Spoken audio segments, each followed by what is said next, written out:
রমজানে শরীরের ওজন নিয়ন্ত্রণে রাখার কয়েকটি উপায় সম্পর্কে আজকে বলবো। জেনে রাখুন, আপনি চাইলে খুব সহজেই রমজানে শরীরের অতিরিক্ত চর্বি ঝরাতে পারবেন। এজন্য কয়েকটি নিয়ম মেনে চলতে হবে।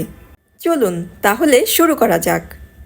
সারাদিন রোজা রাখার জন্য যেহেতু সাহারিতে খাওয়া খাবারের উপর নির্ভর করতে হয়, তাই সাহারিতে স্বাস্থ্যসম্মত খাবার খাওয়ার চেষ্টা করবেন, যাতে করে রোজা রেখে সারাদিন শরীরে পর্যাপ্ত পরিমাণে শক্তি পাওয়া যায়।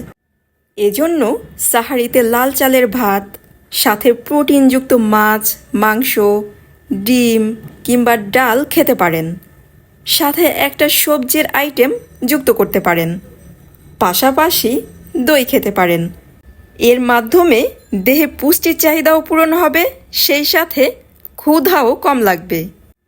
লাল চালে যেহেতু প্রচুর পরিমাণে ফাইবার থাকে, তাই লাল চালের ভাত খেলে